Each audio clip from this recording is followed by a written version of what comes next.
Fala pessoal, sejam bem-vindos a mais um Jornada Cast. Bom, eu sou o Fernando Parreiras e com enorme prazer e com a graça e misericórdia de Deus, eu estou aqui vivendo mais um dia, uma eternidade, mas aproveitando aqui esse dia, sentado nessa cadeira para poder aprender muito, a gente poder servir o nosso conhecimento, compartilhar um pouco da nossa experiência, escutar pessoas especiais, que são seres comuns, que possuem histórias que se transformaram em grandes testemunhos. É isso que nós precisamos fazer aqui. E o Jornada Cast é um lugar para isso. É um lugar que nós não estamos sozinhos. Existe o único, o nome acima de todo nome, o rei acima de todos os reis, Jesus Cristo. E pode ter certeza que ele está sentado aqui conosco. Bom, eu gostaria hoje de literalmente agradecer aqui a presença de uma pessoa muito especial para mim, que me ensina muito, mesmo distante. Eu digo que a gente não precisa estar próximo para a gente poder estar junto. A gente se inspira em pessoas pelo que ela é, não pelo que elas literalmente fazem, mas aquilo que elas representam para a gente. Hoje eu vou bater um papo aqui com um ser especial, Josafá. Seja muito bem-vindo, meu querido. Obrigado, meu querido. Que bênção, viu? Um prazer, um privilégio estar aqui. E já assisti outros episódios, né, do Jornada Cast, com gente também muito especial, muito legal. E vai ser um prazer, né, ter essa conversa aqui, deixar o Espírito de Deus nos conduzir, né, o que ele quiser falar para nós, principalmente, e se ele quiser falar a outras pessoas também. Então, uma alegria muito grande estar aqui. Lindo demais, obrigado mesmo. Pessoal, não tem roteiro, vocês sabem, né? E literalmente o Espírito Santo é que vai nos conduzir. Eu queria te dar um presente aqui, Josafá, simples, mas o primeiro deles é um livro que eu escrevi chamado Ser. Eu comecei a escrever com 28 anos, tentando entender quem eu era. Estou sentado aqui com um psicólogo, com o pai, com o marido, com o cristão, com o legendário. A gente vai falar disso com um atleta de karatê, descobrir um pouco a respeito disso. Mas esse livro aqui é só uma maneira que eu escrevi para mim mesmo, é um livro para mim. Hoje eu sei quem eu sou. E a gente vai falar disso. Mas é só um presente para você. E aqui é uma bolinha, só uma representação também desse projeto que a gente tem, que tem uma outra almofadinha aqui, mas é uma bolinha que é um P, um O e um R, que é uma representação de por amor e por vidas. A gente faz as coisas por amor, que é o verdadeiro amor, que é Jesus, e por vidas é o que ele nos ensina, que é o ide por todo mundo, e pregai a palavra. Uhum. E é uma bolinha que brilha no escuro, justamente para que a gente solte ela por aí, ela vá naquela escuridão, e do tamanhozinho dela, onde ela chega, ela nos dá a graça da presença. Muito obrigado. Josafá, eu queria primeiro começar fazendo uma pergunta que eu faço para todo mundo aqui. Quem é esse ser aí do Josafá? Perguntando para um psicólogo, mas quem é esse ser aí que está por... Você falou que escreveu um livro tentando entender quem é esse ser chamado Fernando. Eu continuo na jornada tentando entender, né, quem de fato eu sou. Porque veja bem, o apóstolo Paulo, lá no capítulo 13 de 1 Coríntios, que era aquele texto lindo sobre o amor, finalzinho ele fala assim: quando eu era criança, eu agia como criança, eu pensava como criança. Quando eu me tornei adulto, eu deixei as coisas de criança. Óbvio, essa é a mudança que todos nós temos que experimentar. Mas interessante que lá na frente ele fala assim: hoje eu me vejo como que em espelho, mas um dia eu me conhecerei como de fato já sou conhecido. O que Paulo estava dizendo? Eu não sei direito quem que eu sou. Não sei, as minhas lutas internas, as minhas questões internas, elas vão aflorando ao longo da vida. E eu vou aprendendo todo dia, um pouco mais. Então eu não tenho a pretensão de dizer assim, que eu me conheço profundamente. Eu acho que eu já caminhei um bocadinho na vida, né? Eu tenho uma ideia de quem eu sou. Mas muitas vezes eu me surpreendo de ser alguém que eu não queria ser. Por algum momento, alguma coisa que você faz ou deixa de fazer. Mas Respondendo mais diretamente a sua pergunta, né, do ponto de vista da minha trajetória, então, esse ano eu faço 70 anos e sou casado com a Vera, né, que você conhece, Sim. e esse ano a gente faz 44 anos de casado, com mais 6 de namoro e noivado, são 50 anos juntos. É uma longa jornada, né? Eu tenho os 3 filhos, que você sabe, a Fernanda, que você conheceu, o Daniel e a Flávia, a mais nova. E 3 netas e uma vindo a caminho, da Fernanda. Então eu gosto de pensar assim, esse sou eu. Você falou um pouquinho das coisas que eu gosto de andar de moto, gostava muito de lutar, e estou psicólogo desde 2006. Então essa é a pessoa que sou hoje, em constante transformação, sempre. Maravilhoso. Eu até comentei aqui, né? Eu sei quem eu sou. É uma, é uma parte porque eu me encontrei como filho de Deus, do filho amado, né? Não nasci num berço cristão, então quando a gente forma em exatas e passa por escolas federais, a gente tem uma Fica tendência, cético, né? fica cético, né? A gente não sabe se a gente é agnóstico, enfim, você fica naquela loucura. E quando você descobre que você é um filho amado de Deus, nos aproxima a entender quem a gente é. Uhum. E ao longo da nossa jornada, a gente vai curtindo essa jornada diferente. Que é o que mais ou menos eu falo no livro, que é ser reflexões de um ser comum curtindo a jornada por onde ele passa. Uhum. Porque essa jornada do dia a dia. Né? Sim. Você, para mim, eu costumo falar com as pessoas que sentam aqui, tenho falado isso com meus amigos, é assim, elogie as pessoas em vida, digam para ela o que elas te passam, Uhum. seja do lado bom, seja do lado ruim, né? Porque a gente precisa matar o velho homem todos os dias, todo dia a gente tem que ir lá e... Você pensou que ele estava morto no batismo, né? Depois você descobriu que ele sabia nadar. Exatamente, Josafá. E em cima disso eu vejo o Josafá assim, é uma pessoa que possivelmente tem um espírito de morrer jovem o mais tarde possível. É uma pessoa que, na hora que o senhor entrou ali, eu falei, gente, é esse modelo de jovialidade que eu vejo em você. Queria te falar isso, queria te agradecer literalmente por esse espelho, mesmo a gente não estando próximo, eu olho assim e falo, que exemplo, eu acho que a gente precisa de ter pessoas que nos inspiram ao longo do caminho, né? Bom, e você traz uma reflexão sobre emoções, eu estava lendo no seu Instagram, sobre emoções para uma vida extraordinária. Né? Com 70 anos, creio que você teve muita coisa extraordinária na sua vida. Uhum.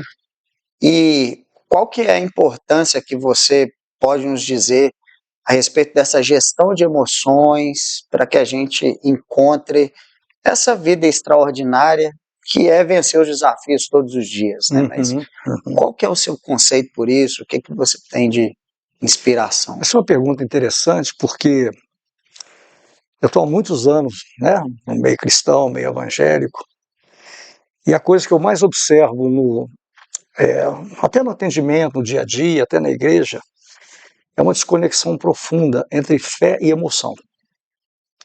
Então as pessoas às vezes elas têm uma fé muito ativa, estão na igreja, estão servindo em diversas áreas, trabalhando, mas quando elas lidam com as suas emoções, elas falham. Então, a capacidade de gerenciar os meus sentimentos, as minhas emoções, é algo que é produzido pelo Espírito. Porque a Bíblia ela vai nos ensinar que quem anda no Espírito, então tem aqueles dons todos, né? Paciência, bondade, benignidade, domínio próprio. Só que a gente não vê muito isso na prática. É muito comum você estar atendendo, né, pessoas cristãs, então em posições bem alavancadas dentro da igreja, mas a esposa reclama, nossa, dentro de casa ele é muito agressivo, ele não consegue lidar com a frustração. Isso é vice-versa, homens e mulheres. Então, esse gerenciamento do emocional, eu diria que ele é fundamental para nós. Quando você vai para dentro da Bíblia, você pega um homem como Pedro, por exemplo, Pedro é o exemplo da impulsividade. Ele desce do barco, vai andar na água, e de repente ele descobre que ele está andando na água e ele começa a afundar. Mas ele foi lá, ele desceu. Depois ele diz para Jesus assim: não, você não vai morrer, não, senhor. Tem negócio que você está falando aí, que você vai morrer e ressuscitar. Aí Jesus tem que repreender ele. Ele fala: estou vendo Satanás na sua boca. Jesus vira para ele: olha, antes que o galo cante, você vai me negar 3 vezes. Então, é um gerenciamento de emoção que não existia para Pedro, porque ele era impulsivo, ele vai lá e corta a orelha do servo, do sumo sacerdote. Jesus vira para ele e fala: olha, quem vive pela espada, morre pela espada. Bom, depois que Jesus é ressurreto, ele tem um entreverozinho com Paulo, porque ele começa a dissimular e Paulo chama a atenção dele. Ou seja, ele é o exemplo mais bem acabado de alguém que não consegue gerenciar bem o seu emocional. Mas quando você vai ler as cartas de Pedro, é outro homem. Quando Pedro prega e 5.000 se convertem, não é mais só aquele pescador da mão gretada. Há uma diferença muito grande entre Pedro e Paulo, por exemplo. Paulo é erudito. Por isso que ele é chamado a ser o apóstolo aos gentios. Ele prega lá no Areópago, diante dos gregos, sobre o Deus desconhecido. Pedro fica circunscrito ali, aquela região da Judéia, da Galiléia, porque ele não tinha a mesma bagagem que Paulo. Mas no final da vida de Pedro, se você ler as cartas dele, é outro homem, um homem muito elaborado, emocionalmente elaborado. Então, eu acho que nós desprezamos muito isso na vida cristã. Às vezes a gente acha que é suficiente conhecer a Cristo e não deixa Cristo realmente trabalhar nessas instâncias mais íntimas da nossa vida, né? E a gente às vezes tem comportamentos que ferem as pessoas. Não sei se você sabe, mas a maior causa de absenteísmo em igreja é mágoa. Não sabia. É. Não sabia. Magoei, alguém falou alguma coisa, alguém fez alguma coisa, eu vou embora. Então, eu não consigo gerenciar a minha emoção. Muda de igreja e leva o problema, né? Leva o Porque problema, o problema para está de ir. nele. Exatamente. E uma coisa que eu defendo muito, inclusive em Legendários, que a gente participa, é o seguinte: tem um problema, vai lá e resolve. E é difícil, nós estamos lidando com homens super elaborados que não têm essa grandeza de ir e falar assim: não gostei do que você falou, não foi legal o jeito que você falou, vamos resolver isso aqui. Não, se afasta, fica dodói. Então essa questão emocional, para mim, eu lido com isso todo dia, ela é fundamental, que a gente trabalhe as nossas emoções. E principalmente dentro de uma estrutura chamada lar, porque é ali que muitas vezes deságua a dificuldade emocional, a dificuldade de lidar com a gente mesmo, né? Josafá, na verdade, a gente lutar com a gente mesmo é o grande segredo diário, né? Uhum. Eu comentei aqui que afogar o velho homem, mas é a gente deixar Deus trabalhar em nós, literalmente de todo o coração, para que Ele descubra as nossas mazelas. E hoje, num mundo tão em mim mesmo, da pessoa às vezes não aceitar uma repreensão, aceitar um não. E a gente faz parte do legendário, a gente vê que os homens ali se quebrantam, enfim, eles passam por isso. Mas você trouxe o elemento da fé mesmo, né? Do emocional, da fé. Qual que é um conselho que você daria, assim, até para a gente mesmo, tá lidando com isso no dia a dia, para começar, não as pessoas que estão na igreja, mas para poder começar a trabalhar esse sentido da fé mesmo, para a emoção? A fé é parametrizadora, ou seja, quando você anda em fé, você escuta o Espírito. Quem lida com o nosso emocional, em última instância, é o Espírito Santo. É ele que fala assim: não fala isso não. Olha a palavra que você está dando para essa pessoa. Ele fala aqui no seu ouvido. Então nós temos que aprender a ouvir a voz do Espírito. E quando o Espírito fala, nós temos que obedecer o que ele fala. Eu gosto de pensar também o seguinte, sabe? Eu que lido com muita gente, muitas vezes você tem a tendência de ser um pouco mais rígido naquilo que você vai falar. Então você tem que escolher as palavras, porque a palavra de Deus fala assim: a palavra dura suscita a ira, a resposta branda desvia o furor, está lá em Provérbios. Então como é que eu lido com as pessoas hoje? O que eu aprendi? Quando eu vou falar qualquer coisa com qualquer pessoa, gerenciando as minhas emoções, eu faço um balanço entre misericórdia e juízo. Se o seu juízo tiver maior do que a sua misericórdia, você vai machucar. Uau! Se a sua misericórdia estiver maior do que o seu juízo, você vai falar de uma forma tão branda que não vai machucar a pessoa. Então, esse caminhar na fé, esse amadurecimento, ele é super necessário. Agora, a gente encontra gente, muitas vezes, muito velho na fé, já tem uma caminhada longa, que ainda tem comportamentos e atitudes, né, que parece que não escutaram a voz do Espírito. E para isso está muito ligado ao que nós estudamos na semana passada na célula, sobre a maturidade cristã. Veja bem, lá em Hebreus capítulo 5, o escritor de Hebreus fala assim: vocês já deviam ser mestres, mas vocês têm necessidade de leite ainda. Vocês não conseguem comer carne ainda. Ele fala assim: mas o alimento sólido é para os adultos, para aqueles que pela prática têm as suas faculdades exercitadas para discernir não somente o bem, como também o mal. Então a maturidade emocional, ela é um projeto do Espírito Santo, não é um projeto meu. Eu vou falhar. Eu não posso produzir maturidade em mim mesmo. Eu tenho que deixar o Espírito revolver, mexer comigo, falar comigo, me ensinar a lógica do perdão, a lógica da resiliência, né? De lidar com humildade, não me deixar ser orgulhoso, não me deixar ser arrogante. Tudo isso é o trabalho que o Espírito faz em nós. Mas boa parte das pessoas rejeitam isso. Eles sofrem, né? Ó, gente, a gente deve ter 15 minutos aqui, eu já tive uma aula e eu vou matutando aqui na minha cabeça, porque a gente começou perguntando assim, quem somos? E o primeiro aprendizado que eu já tenho é que cada dia que passa eu sei menos de mim mesmo. E eu preciso permitir com que a gente seja transformado diariamente, né? É uma pessoa com tanta experiência, um psicólogo que se dá todo dia com muita gente falando isso para nós aqui. Então, fica aí, aproveita. E eu aprendendo aqui, Josafá, em casa, hoje, né, eu vejo que a arrogância, ela vem literalmente da gente tentar entender que a gente já é tudo e já é autossuficiente. Assim, né? E que a gente não precisa se adaptar. Essa sua visão que você nos passou aqui de justa e misericórdia é sensacional, porque eu hoje, por exemplo, trabalhando com a minha esposa, um exemplo, igual você comentou, grande parte faz do lado de fora e dentro de casa leva um ser que não é ele, leva um outro eu ali e destrói tudo em casa, né? E diariamente eu tenho que ter essa misericórdia.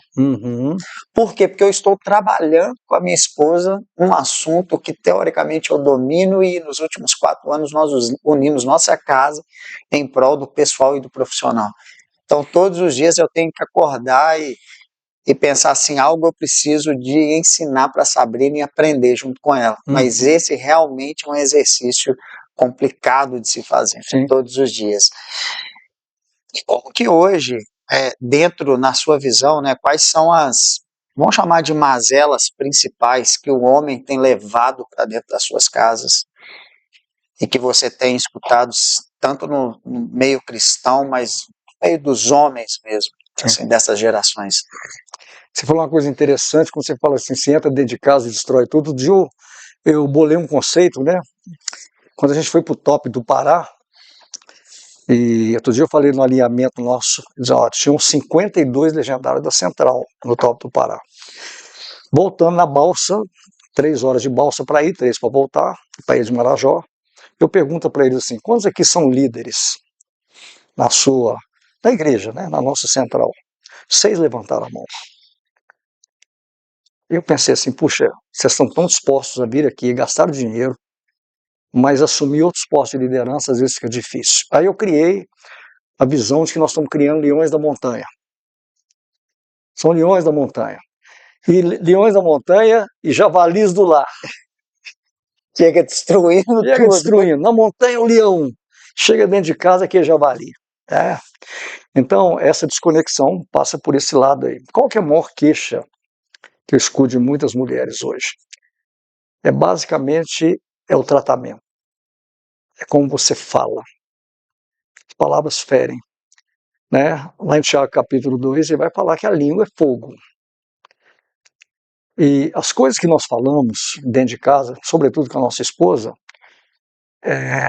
tem hora que você, é como se abrir um travesseiro de pena, rasgar ele aqui e fazer assim na janela. Depois que você jogou as penas fora, você não cata de volta, não tem jeito. Acabou.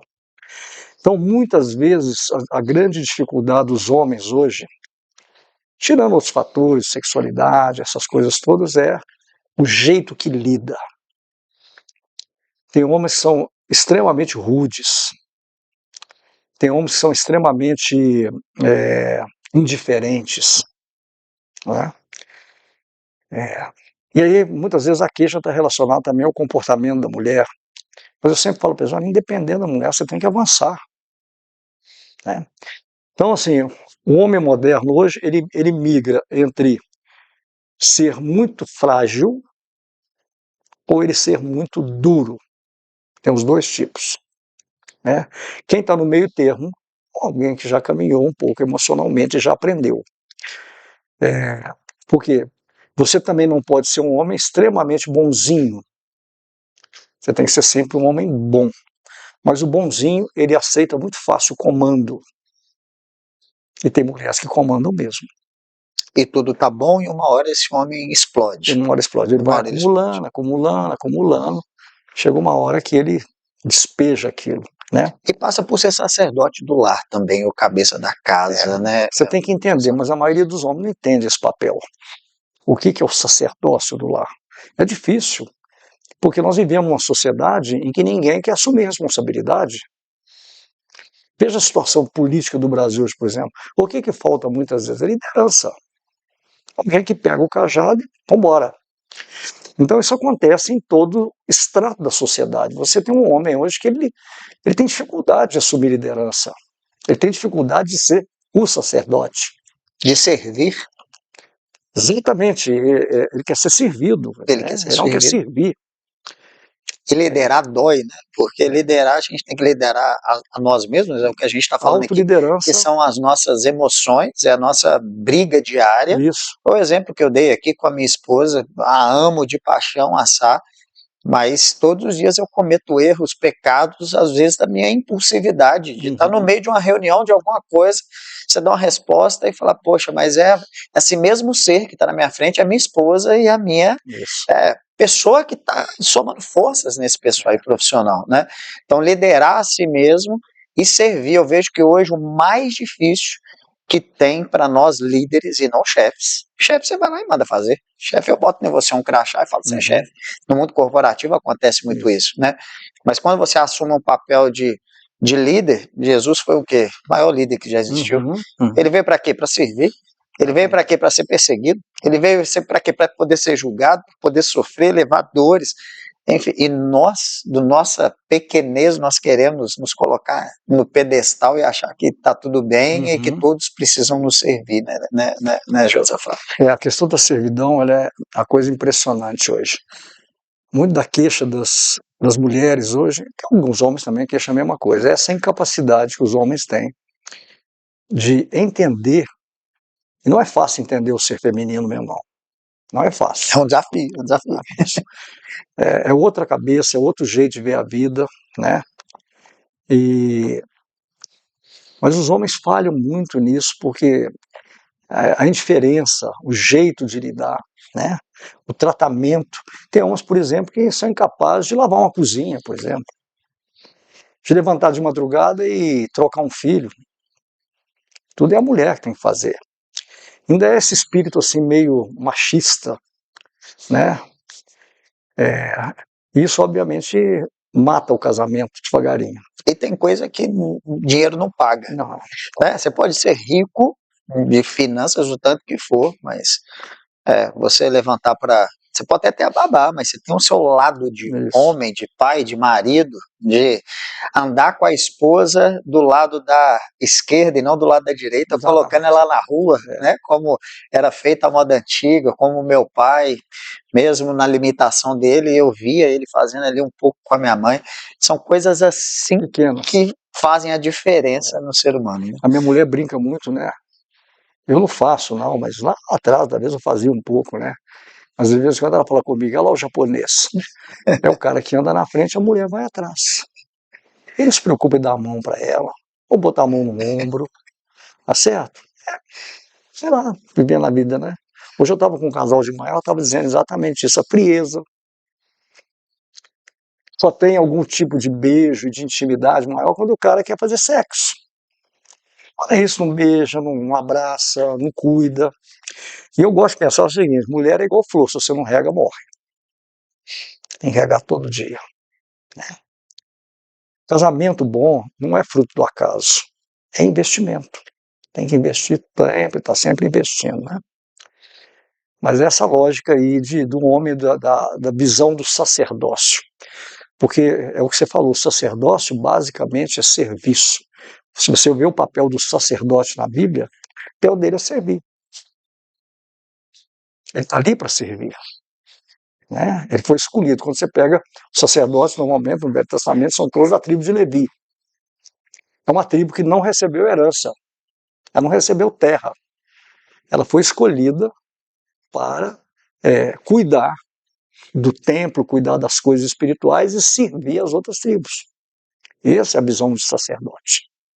Então, ser sacerdote no lar, realmente, é você ter uma visão que você é servo. Isso é uma coisa interessante, porque o apóstolo Paulo fala lá em Efésios que maridos têm que amar a mulher, porque quem ama a mulher ama a si mesmo.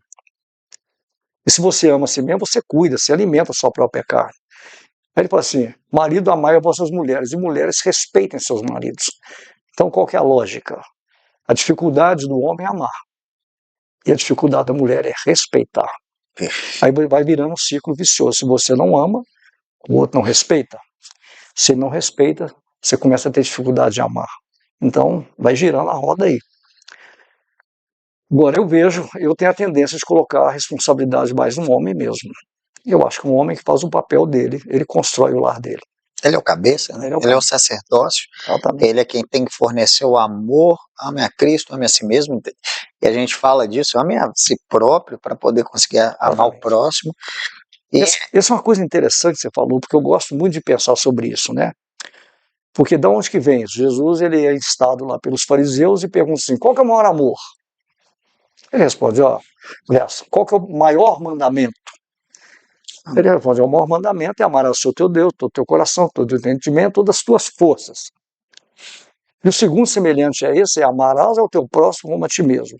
Eu gosto de pensar que é impossível você amar alguém se você não tem amor próprio. Okay? Se você não tem um mínimo de amor próprio, você não vai conseguir amar nenhum ser humano, nem esposa, filho. Por quê? Porque dentro de você tem uma lacuna. Você não consegue entender. E o que você começou hoje falando na sua oração, inclusive isso. Quando eu entendo que eu sou filho amado de Deus, que ele morreu naquela cruz por mim, qual que é a dificuldade de eu entender o amor dele por mim? E se ele me ama, qual que é a dificuldade de eu também me amar? Ele me deu as ferramentas para eu amar a mim mesmo. Então, por que as mulheres têm dificuldade? Porque elas muitas vezes não sentem esse amor na prática. Eu gosto de pensar que homens, às vezes, têm uma visão muito objetal de mulher. Né? E elas têm dificuldade de entender isso. E aí elas se fecham também, quando elas percebem que não estão sendo amadas. Né? Aí alguém vira e fala assim, não, mas a minha mulher também é muito chata, ela sim, ela interessa. Você foi chamado para amar, faça o que você tem que fazer. Vá para o espírito de sacrifício, porque Jesus, a lógica da vida é o sacrifício. E você tem que aprender a amar mesmo quando o outro não é amável. Essa é a lógica da vida. Né? É o sacerdócio. E, para mim, a amargura é o maior sabotador que tem. Assim, quando eu paro para os meus devaneios de reflexão, que falo, eu estou ficando meio amargo. Eu falo até para saber, eu não estou me suportando. Uhum. É aquele estágio que você fala assim, poxa, deixa eu sair de perto ali, deixa eu ir ali orar, tomar um banho, mudar os ares, porque eu falo, não, estou abrindo uma lacuna aqui de amargura que eu vou sair daqui cuspindo maribondos, como se diz, né? A gente não se resolve no nosso interior ali, fica nesse conflito. Eu não acho, eu acho que hoje em dia tem tanta, não sou psicólogo, mas o que eu vejo mais são as doenças emocionais mesmo, principalmente na área da tecnologia, que é a área que eu atuo. Uhum, E se não tiver essa espiritualidade que a gente está falando, que é uma fé que você não consegue ver, não consegue tocar, você tem que se permitir sentir, uhum. né? Eu não vejo que tem cura, sabe? A humanidade está tão doente mesmo que o fator emocional é tanta coisa na tecnologia que meio que burla o nosso emocional. Se você não tiver vinculado a uma fé, a amargura ela vai estar em você o tempo inteiro, porque você pega o celular, você vê uma coisa que te vicia, te desvia seu emocional e tudo, né? Então, falando de sabotadores, eu vejo a tecnologia colaborando muito para isso, mas o cerne para mim é a amargura. Sim. É o ser humano ali, ele está amargo ali o tempo inteiro, né, Josafá?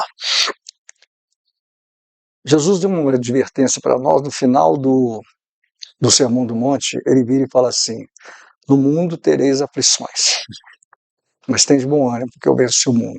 O que ele estava dizendo? Que a vida ela é complexa.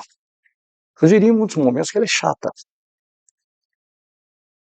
Todo dia você demanda uma energia muito grande para viver. O seu emocional ele é demandado o tempo todo. Seja dentro de casa, seja no trânsito, seja no seu ambiente de trabalho. E muitas vezes isso te conduz ao que você falou. Você, com o passar do tempo, você vai amargando. Eu gosto de uma outra expressão, fala que são dias de Elias. O que são os dias de Elias? É quando Elias vê e fala: olha, essa vida que está chata demais, tira minha vida porque Me leva. vai indo embora. Né? Eu já preguei naquele texto, eu acho esse texto sensacional. Porque ali Deus, para mim o principal é o final. Porque Elias vem repetindo aquele discurso: eu estou amargo, eu estou chateado, mataram todos os profetas, só fiquei eu, agora quero tirar minha vida. Eu me recuso a acreditar que Elias está fugindo de Jezabel. Na verdade, Elias está falando o seguinte: olha, na mão de Jezabel eu não vou morrer não, eu quero morrer na sua mão, pai. Tira minha vida. Uau! Deus tira minha vida.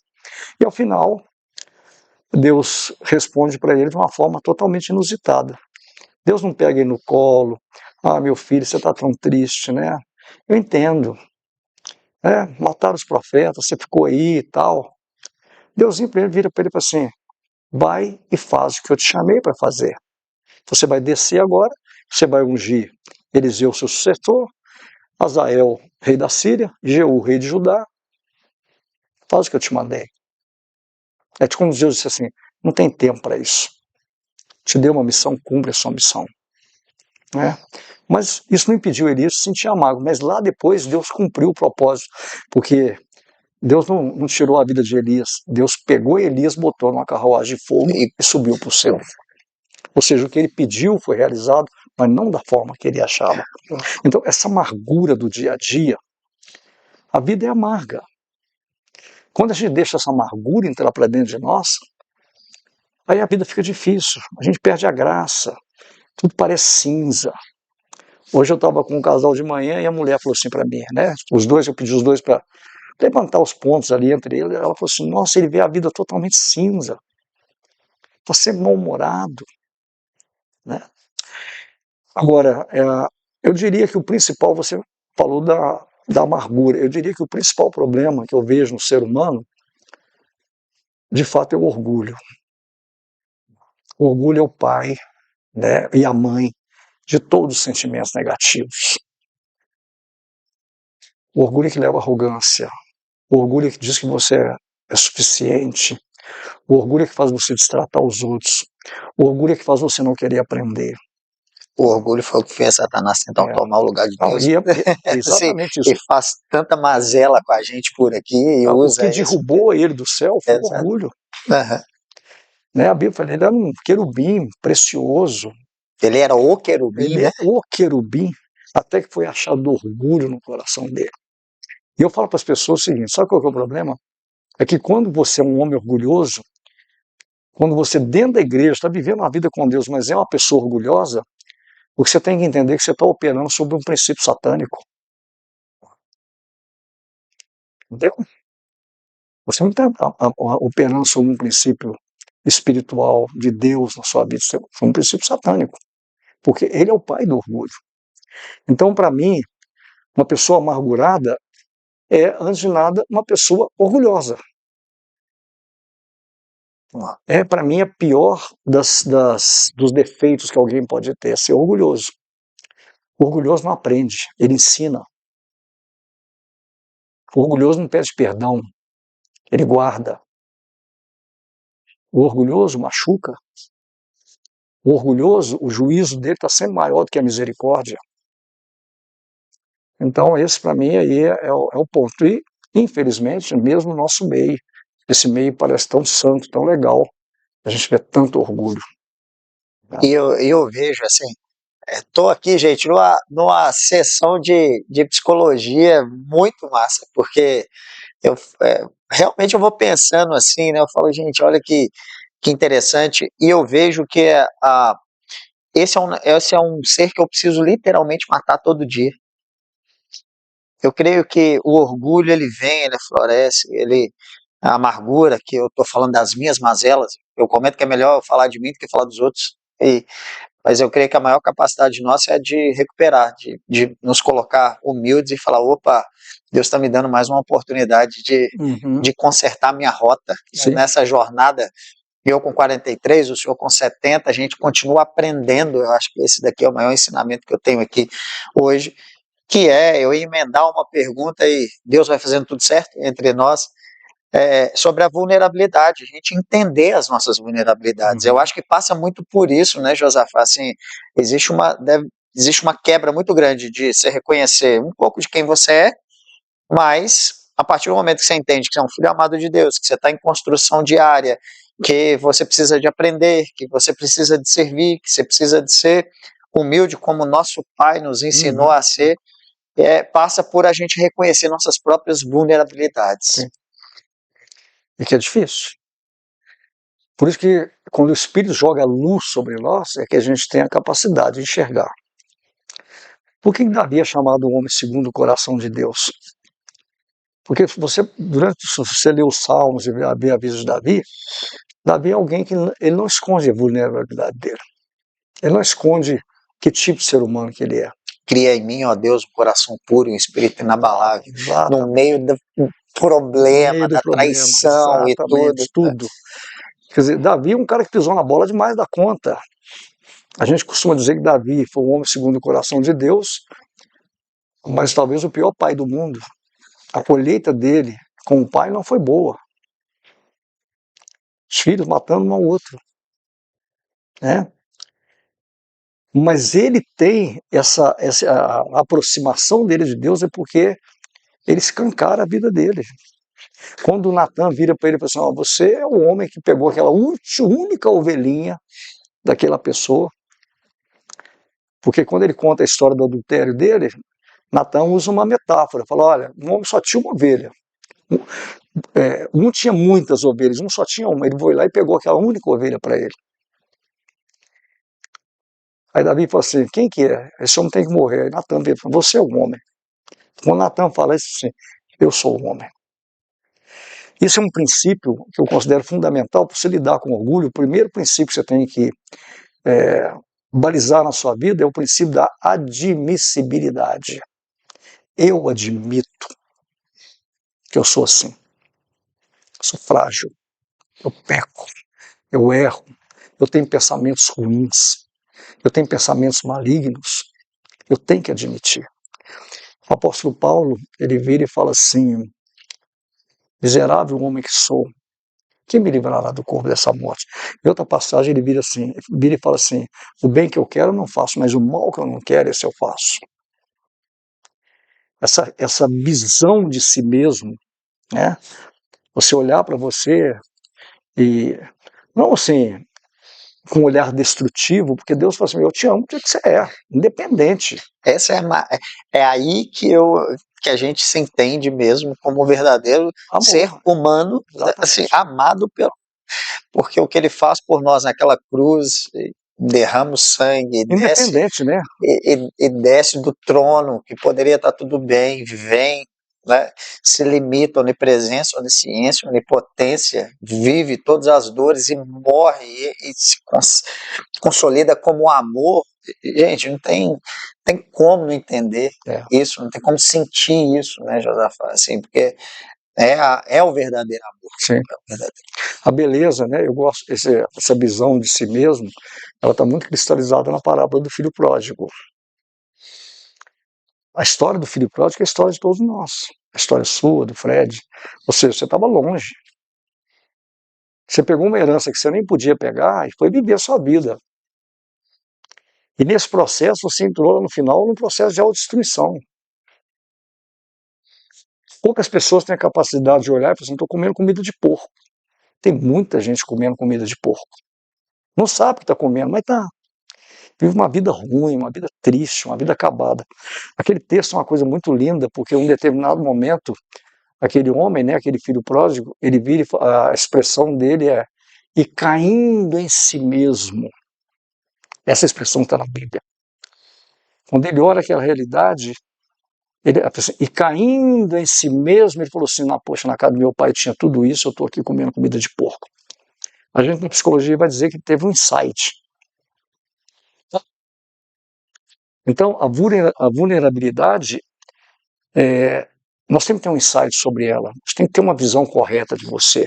A Bíblia diz que você não pode pensar nem além, nem aquém de si mesmo. Pensar aquém de si mesmo é muito ruim, você está sempre se diminuindo, você acha que você não é digno. Muitas vezes... E isso é Satanás, né? Sim, exatamente. Isso, o Satanás, ele vai no eu. Exatamente. Você não é digno, né?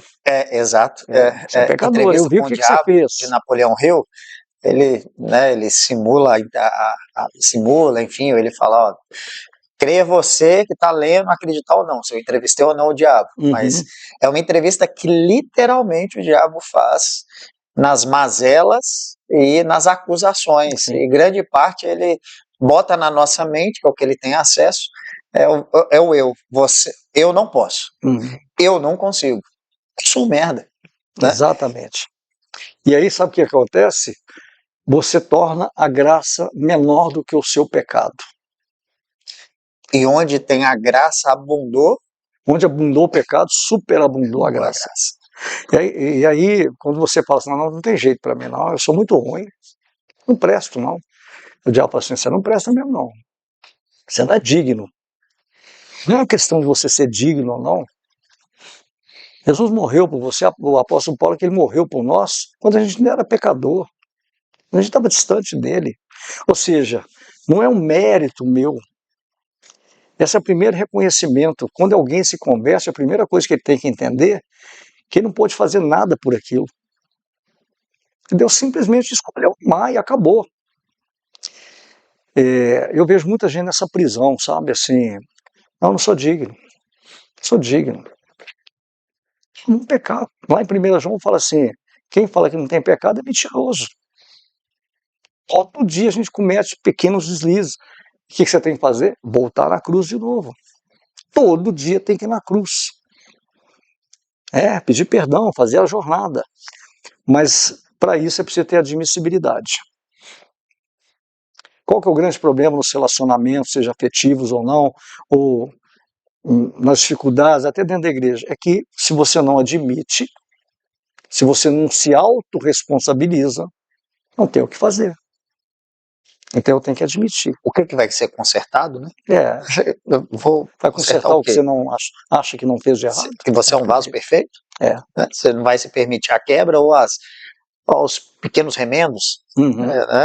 Não, quebra-me como um vaso e faz de mim um vaso novo. Exatamente. Né? Mas Jesus é tão perfeito que, igual você falou com Pedro, né? Ele não pegou ninguém no colo para poder curar.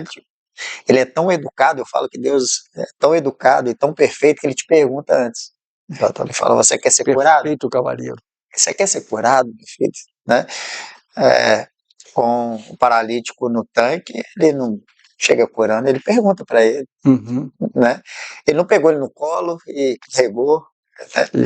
E essa, para mim, é uma das coisas maravilhosas dessa educação do nosso Pai, do nosso Deus. E a gente tentando, de certa forma, não deixar ser feito esse vaso. Uhum.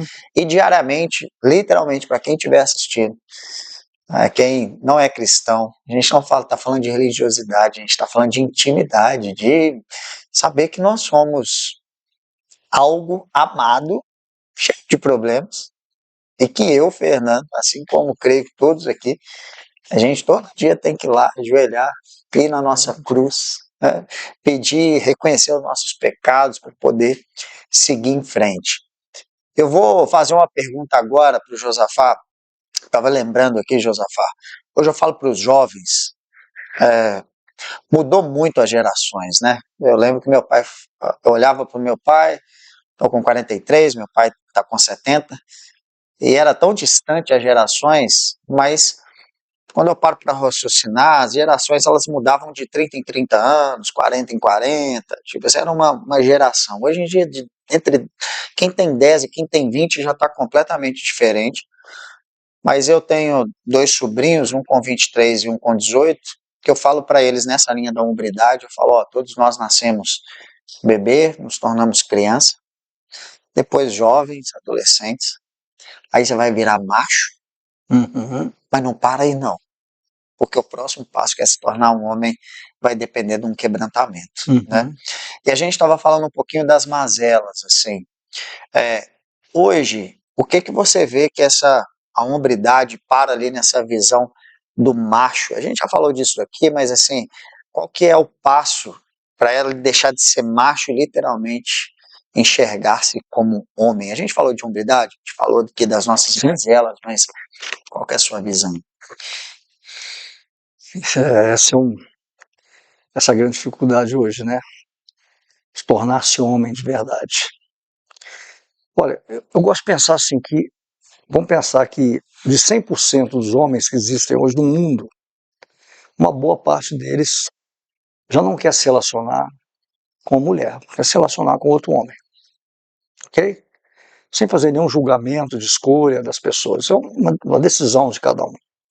Então nós temos aí, pelo menos, eu diria ter mais ou menos 20% dos homens hoje, masculinos, né, que tem uma genitália masculina, mas que escolheram não ter relacionamento ou escolher ter relacionamento com outro homem. Obviamente que isso é uma quebra de um paradigma da masculinidade. No meio, você tem aí 60% de homens que são homens que desejam ter um relacionamento com uma mulher,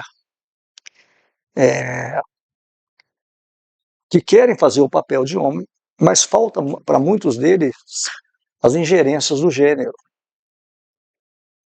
posicionamento, enfrentamento, coragem, assumir papel. Aí eu digo assim, nem do ponto de vista cristão, ser um sacerdote, mas simplesmente um homem que assume o seu papel como homem. E na ponta você tem lá uns 20% de homens que são homens, sabem direito o que estão fazendo na vida, sabem o papel deles, mas a maioria deles já está casado, já está cumprindo o seu papel. Então nós temos uma crise de identidade dessa figura masculina. Quando que começa isso? Vamos lembrar assim, nós tivemos duas grandes guerras no mundo, a Primeira e a Segunda Guerra Mundial. Na Segunda Guerra Mundial você tem uma mortandade absurda de homens. Na Ásia, na Europa, na América, até aqui um pouco na América do Sul. E nessa perda de homens emerge uma mulher que tem que criar família. O marido foi para a guerra, morreu, e ela tem que agora sustentar os seus filhos. Uma mulher sacerdócia, né? É praticamente a cabeça, ela toma um lugar. Ela virou a mãe. É pai. Virou a mãe. Então, ela tem que fazer um papel dobrado. Ora, isso criou uma cultura em que a mulher ela vem ascendendo, então, socialmente, ocupando espaços que até então não tinha. Você tem que lembrar até que a década de 60, mulher não votava no Brasil. Quanto mais você é deputado, algum cargo desse. Bom, então vamos dizer assim, você tinha um macho, isso não significa que era um...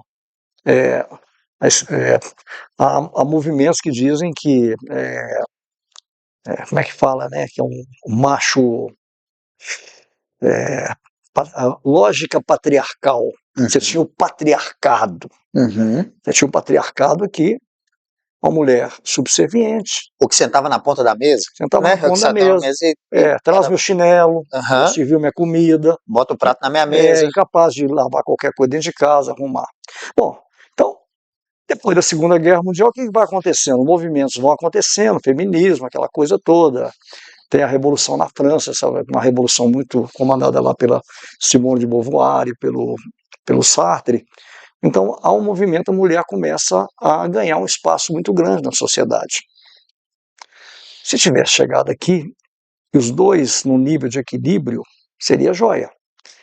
Mas o que aconteceu foi isso. Tá certo? Então, as mulheres hoje, elas são, elas, elas vão comandar. Pra você ter uma ideia, 80% dos cursos de pós-graduação de Harvard são de mulheres. Mas a maior população carcerária nos Estados Unidos é de homem. Há uma disfuncionalidade na forma como nós tratamos as coisas. Então, esse homem cheio de vigor e tal, ele foi perdendo espaço. O homem moderno hoje, ele é muito infantilizado. Ele é frágil. Ele não encara os gigantes, né? Ele não Ele não é um Davi que fala, tem jeito. esse é o gigante? E perguntam para Davi, né? Você não está com medo? Claro que tô, Uhum. mas Às vezes você quem vê vai à como... frente de mim? Exatamente. Então, o que acontece hoje, né? Você, por exemplo, hoje eu estava dando uma palestra e eu estava falando para um grupo lá de pequenos empresários que duas coisas que os pais modernos devem fazer por filhos homens. Coloquem numa luta o mais breve possível e ensine ele a trabalhar o mais rápido possível. Porque aí você está formando o caráter de um homem positivo, enfrentativo. O que a luta nos Porque ensina? responsabilidade ela deve ser aprendida. Exatamente. Ela tem que ser ensinada Tem que para ser alguém. ensinado. Porque um jovem de 16, 17 anos não sabe o Exato. que é ele ter responsabilidade. Né? Assim, ele até pode nascer ali com uma personalidade, uma forma, cada um chama de um jeito, mas isso é igual você assumir responsabilidades, é um exercício diário, é a musculatura que você cria. Né? Exatamente. Bom, eu acho que eu fui bem sucedido nesse aspecto, né, de criação de filhos. O meu filho homem é um homem muito bem posicionado, muito enfrentativo, muito corajoso. Você conhece, sabe o Sim. que ele é. Mas eu vejo hoje, os jovens têm muita dificuldade de assumir esse papel da masculinidade.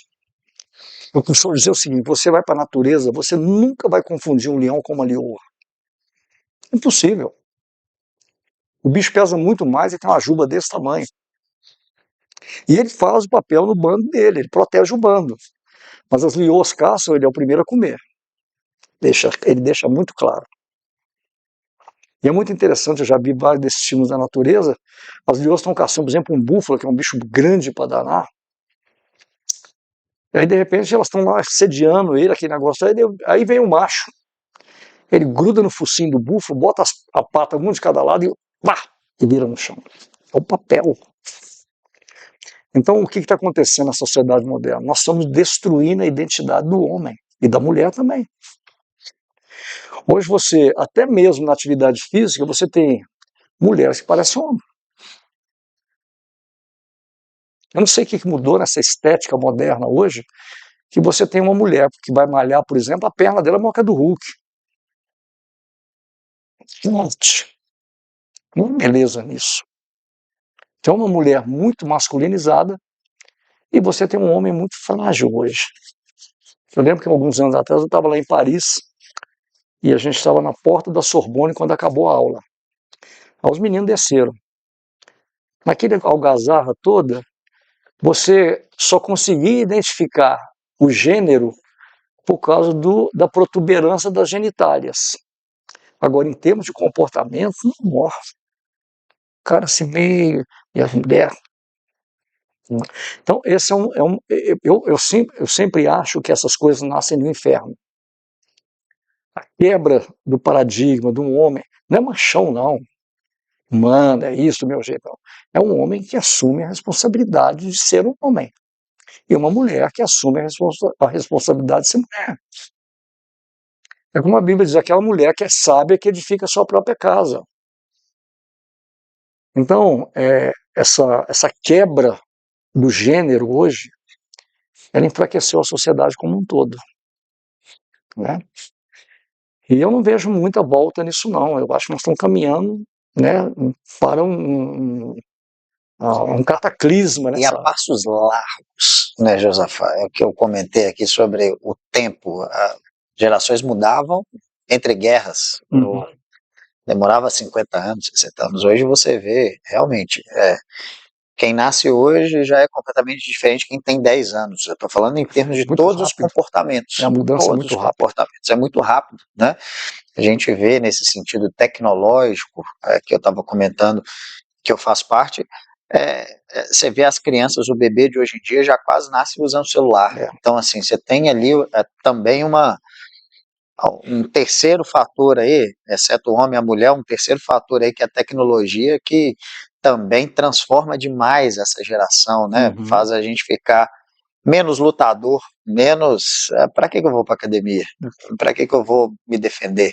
Né? Uhum. Sendo que tá tudo no dedinho ali, tá tudo na mão.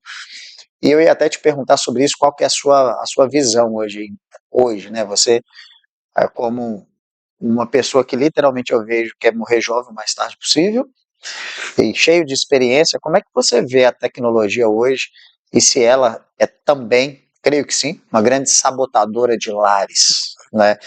Eu não tenho tempo, mas se você for olhar, você está 4 horas no telefone, assim, meu menino, beleza, estou aqui com o celular e, inclusive, entrego o celular para um menino aí, que ele vai me dar sossego. Uhum. Eu sei que é extremamente difícil, eu converso com o Fred sobre isso sempre, assim, mas qual que é a sua visão, o que você tem visto hoje nesse meio a respeito da inserção da tecnologia? É uma curiosidade que eu É tenho. uma ferramenta, a tecnologia é uma boa ferramenta. É como se a gente pensar no dinheiro, por exemplo. Dinheiro é um problema? Não. O problema é quem manuseia o dinheiro. O amor ao dinheiro é que é a raiz de todos os males. A tecnologia é o grande problema? Não. É como você lida com ela. Porque em vários aspectos ela facilita a nossa vida. Hoje você pega o seu celular, você faz operações bancárias, você tem um mundo ali. Mas é o que você falou, e eu vejo que é uma dificuldade minha também, porque se eu deixar, vou ficar 2, 3 horas ali, olhando. Sou curioso, eu gosto de ver notícia. Hoje eu não escuto mais nenhum telejornal, né? Eu lembro que até uns 5 anos atrás eu lia 3 jornais por dia, que eu trabalhava na Assembleia, e aí eu lia 2 revistas semanais. Hoje eu não vejo nada disso.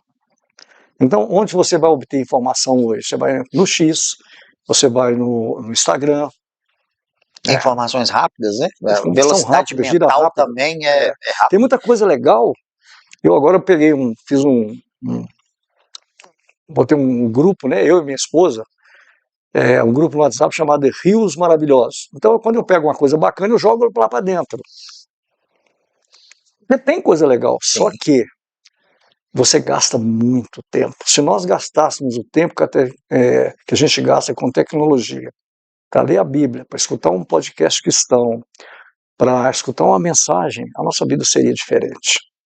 Então, o mau uso da ferramenta, ela tem causado isso, é o que você disse. Então, as minhas netas, por exemplo, elas não têm celular e não vão ter tão cedo.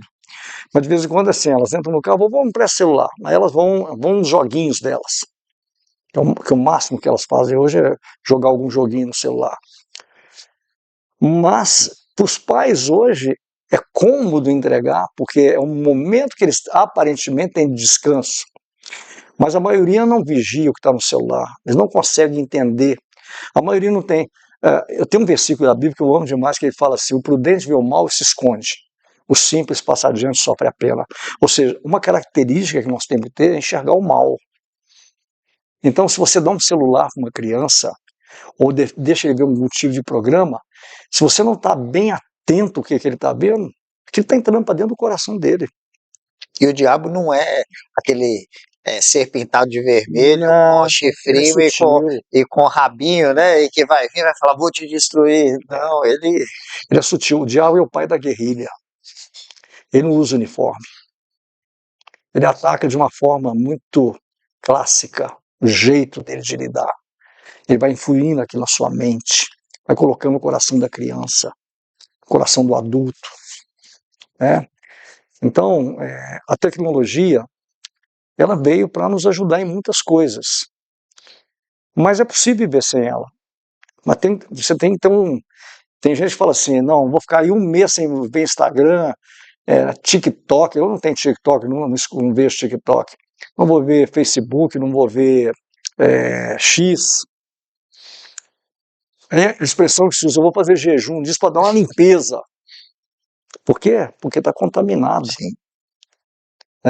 Todo dia escuta homem e mulher falando, ela senta lá, nós estamos na cama lá, eu estou doido ali para a gente ter um momento de intimidade, já está lá.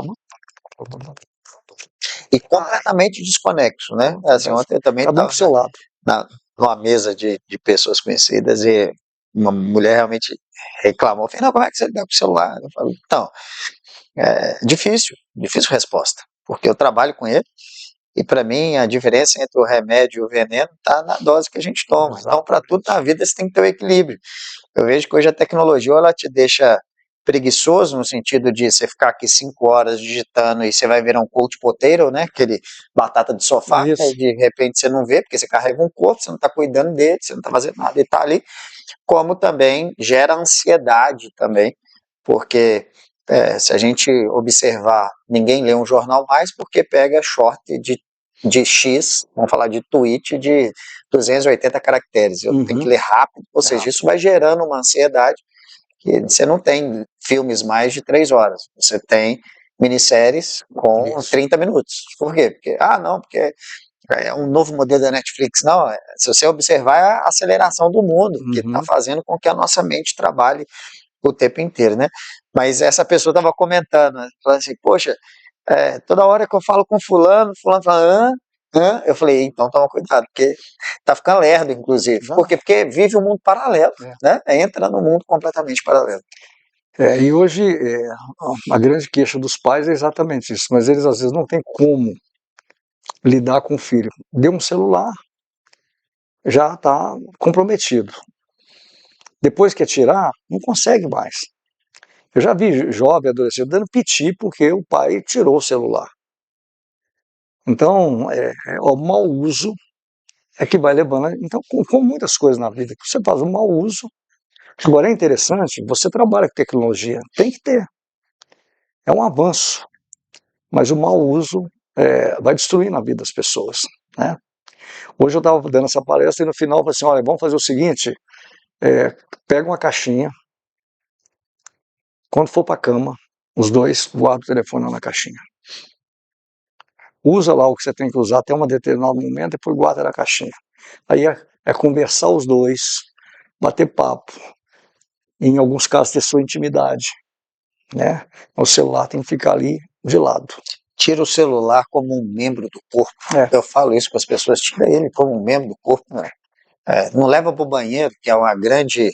A gente for entrar nesse assunto, dá um outro podcast, mas que é a pornografia que está no celular e é uma luta diária, né? Uma luta diária, porque você vai na academia, a mulher está com as peladas, você está no meio da rua e, enfim, a nossa luta é contra a carne. Exatamente. E você trata o celular como quase que sua mão extra, não sai aqui da sua mão e você leva ele para o banheiro.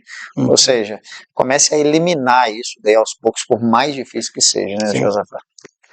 O celular hoje é a fonte de entrada para tem coisas boas, mas para muita coisa ruim, né? Você sabe que você falou uma coisa interessante? A Organização Mundial de Saúde classificou o Brasil como o país mais ansioso do mundo e o quinto mais deprimido. Uma das razões da ansiedade é exatamente o tanto do uso que a gente faz, ou seja, celular, computador ou tablet, porque as notícias vão entrando para dentro de nós, vão causando ansiedade. O que é ansiedade em tese? Excesso de futuro. E o problema é que a gente não controla o futuro, então como você não controla, você fica ansioso. Por isso Jesus falou assim, a palavra de Deus fala, lançando sobre ele toda a vossa ansiedade, está lá em Pedro, porque ele tem cuidado de vós. Mas viver isso na prática é muito complexo. Então hoje, você deve conhecer, a gente sabe, a quantidade de gente que toma remédio hoje. Para dormir, para acordar? Para dormir, para acordar, por causa da ansiedade, por causa de depressão, né? Uma série de transtornos hoje. As pessoas, a indústria talvez que mais cresce hoje é a indústria farmacêutica, e principalmente a indústria farmacêutica psiquiátrica. Então, É a mesma que dá a doença e a solução, né? Exatamente. Fica na briga ali, né? Então, hoje, quando a gente fala de saúde, não está falando de saúde, né? Não está falando da doença. Então, são essas questões todas que estão envolvendo o nosso emocional, as coisas que a gente vive no dia a dia. E lógico que a tecnologia, ela corrobora isso. Porque à medida que você vai tendo acesso, a Bíblia é muito interessante, lá em Eclesiastes capítulo 1, Salomão vai falando ali, né, teve tudo, mas tudo é vaidade, vaidade. No finalzinho ele vira e fala assim, o muito estudar enfado da carne, e que o que aumenta em ciência, consciência, aumenta em tristeza. Perfeito. Porque você começa a ver a vida, ver as coisas que acontecem, muita informação, aquilo vai entrando para dentro de você, as injustiças, os males da sociedade, vai te ansiando. E a gente perde de vista o seguinte, não estamos vivendo essa vida aqui. Nossa cabeça tem que estar aqui, mas o coração tem que estar no céu. Todo dia que a gente sai de casa cheio da presença de Deus, é como se a vida ficasse leve. Mas você sair um pouquinho da presença de Deus, vem tudo isso aí. Vem medo, vem ansiedade, vem arrogância, vem desejos impróprios, desejos impuros. Tudo porque você abriu uma brecha na sua cabeça, no seu coração, para colocar coisas que não vêm da parte de Deus. Esse é o grande desafio. Você viver todo dia, a Bíblia fala assim, se você anda no Espírito, você jamais vai satisfazer a concupiscência da carne. Mas andar no Espírito, meu amigo, no mundo que nós vivemos hoje, tudo te empurra para fora disso. É impossível se você não tiver a fé. Exatamente. Se você não tiver intimidade com Cristo. É impossível, nós não conseguimos. A intimidade é o ponto central.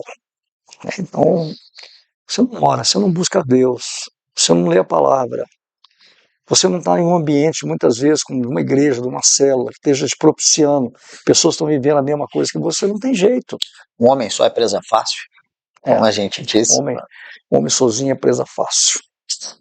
Excepcional. Eu falo que a ignorância, e troque a palavra ignorância por conhecimento, muitas vezes ela pode ser uma dádiva, um presente. Assim, a gente conhecer menos das coisas nos protege.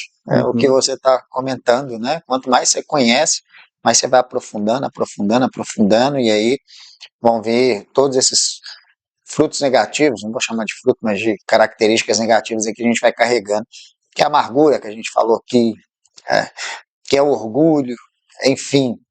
Pessoal, a gente tem 1 horinha que a gente está batendo um papo aqui, se deixar eu vou ficar aqui 1h30, 2 horas conversando com o Josafá. Eu queria te fazer uma última pergunta.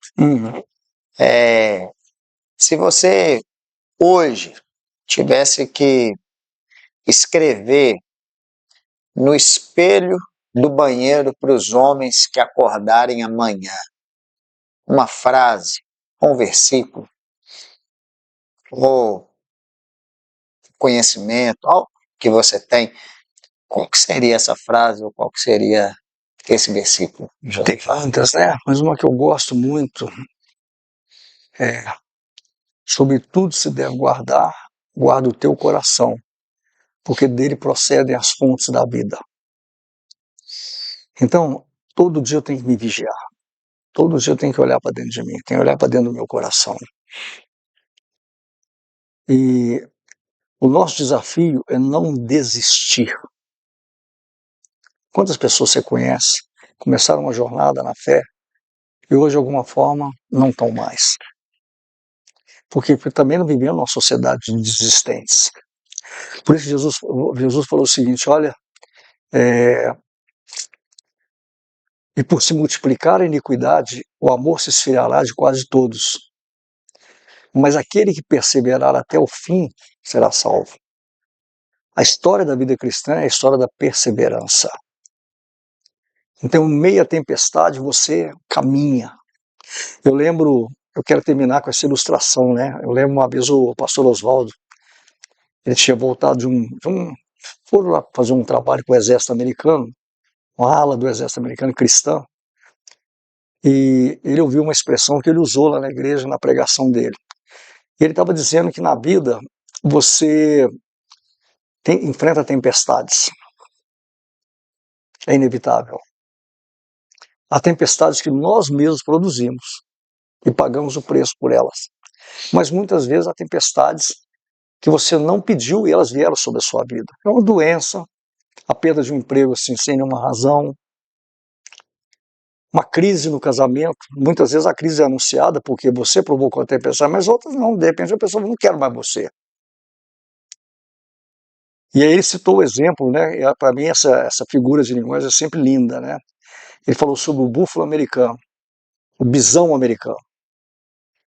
O bisão americano é o único animal na face da Terra que quando vem uma tempestade de neve, todos os animais se escondem. Ele não, ele vai para dentro da tempestade. Então é muito comum você ver fotos do bisão caminhando e está escrito em inglês, into the storm. Dentro da tempestade.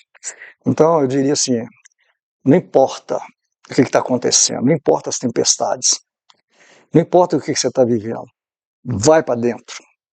Vai viver sua vida com Deus, enfrenta a dificuldade, né? Nunca olhe para trás, vai embora. Então essa é a frase que eu diria para os homens hoje, enfrenta a tempestade, né? Guarda o seu coração e segue o chamado que Deus te deu. Porque a palavra de Deus é muito clara, está reservado para nós a coroa da vida, o qual o Senhor preparou para aqueles que o amam. Então, eu vivo hoje nessa perspectiva. Eu olho a vida hoje do ponto de vista da eternidade. Porque se eu olhar para cá, como diz o apóstolo Paulo, se a nossa esperança se resumisse a essa vida, nós somos mais miseráveis dos homens. Então eu vivo aqui pensando na eternidade, eu prego por causa da eternidade, eu lido com pessoas por causa da eternidade. Então esse tem que ser o nosso chamado, né? Maravilhoso. Até porque ele nos diz, permaneçam em mim, eu permanecerei em vocês. Exatamente. Né? Curtam a jornada. Eu sempre falo que a jornada nossa é por reino. Tudo que a gente faz aqui é um dia a mais, que eu falo, glória a Deus por mais um dia. E que a gente seja esperado na porta dos céus e que a gente seja reconhecido. Vamos estar junto lá, né? Vamos estar junto lá não vai ter montanha, como a palavra de Deus, não vai ter choro, né? Ou seja, a gente tem que viver focado nessa verdade, né? A palavra de Deus fala que se Jesus não ressuscitou, é vã a nossa fé. Ele ressuscitou e ele prometeu, vou estar com você todos os dias até a consumação dos séculos. O Evangelho chegou até nós porque as pessoas acreditaram nessa verdade. E ela vai ser propalada ao longo dos séculos. E nós vamos continuar propalando essa verdade. Por isso que a igreja avança. Amém. Né?